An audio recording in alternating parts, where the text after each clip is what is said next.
Al Holbrook, qui a incarné pendant plus de 6 décennies sur les écrans américains l'écrivain Mark Twain, est décédé à l'âge de 95 ans le 23 janvier dernier.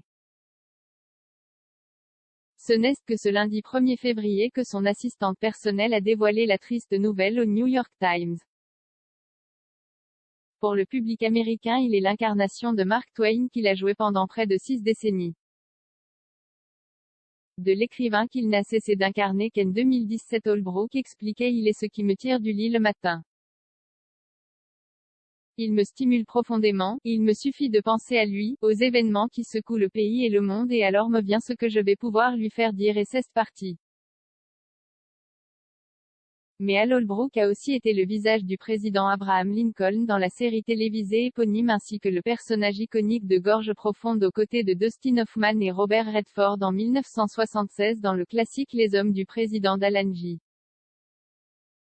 Pakula. Le comédien au vertigineux CV est décédé le 23 janvier dernier à Beverly Hills mais son assistante personnelle Joyce Cohen n'a dévoilé la triste nouvelle que ce lundi 1er février au New York Times. Plus de 60 années d'une carrière riche, 5 fois lauréat d'un Emmy, Holbrook avait 82 ans lorsqu'il est nommé aux Oscars pour sa prestation dans le film de Sean Penn Into the Wild en 2007. Le comédien né à Cleveland le 17 février 1925 avait également marqué les esprits aux côtés de Clint Eastwood dans Magnum Force en 1973, dans Wall Street avec Michael Douglas ou dans le Lincoln de Steven Spielberg ou Water for Elephant où il incarnait le personnage de Robert Pattinson devenu âgé.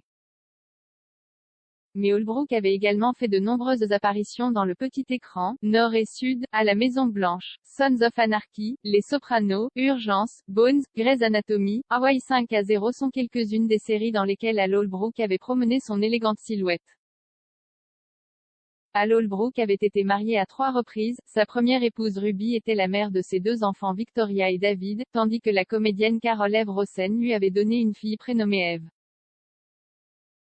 Après la mort de sa dernière épouse l'actrice Dixie Carter, Gloria Hodge dans Desperate Housewives, décédée en 2010, le comédien n'avait pas refait sa vie.